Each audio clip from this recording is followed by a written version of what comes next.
Good morning, traders. I'm Michael Sabo with RJO Futures. Coming to you here on Tuesday, February 19th, with some commentary here in the energy market. So let's get started here. First, let's talk about Friday's price action here.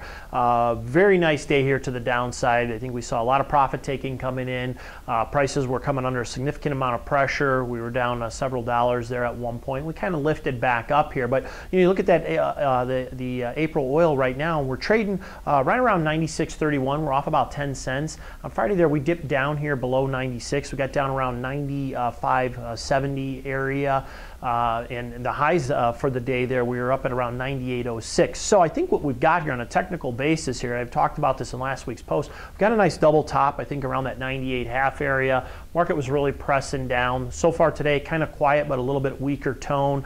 Market is absorbing more weak economic data that we saw coming out of Europe last week, some things from overseas as well. Dollar getting a bit of an uptick there. So really seeing that oil starting to come under a little bit of pressure. Now I think the key level here right now on the technical side of things is we start breaking here down around that 95.50. I think then we could be possibly looking at that target down, as I mentioned before, the 200-day moving average of around 92.50. So keep that in mind. Right now, I think we might look for a little consolidation here, as the market might find a little bit of support here, but I'm really looking for a break here to the downside.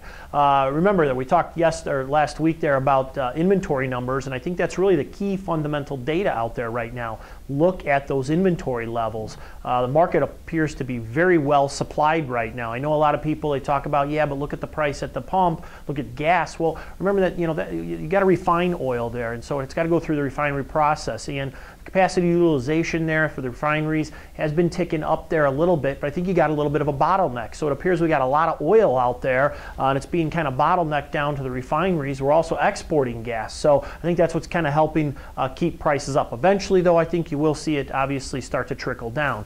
Taking a look at the the rest of the market there, we've got the Brent, that's weaker. We're off about 44 cents there, trading right around 117.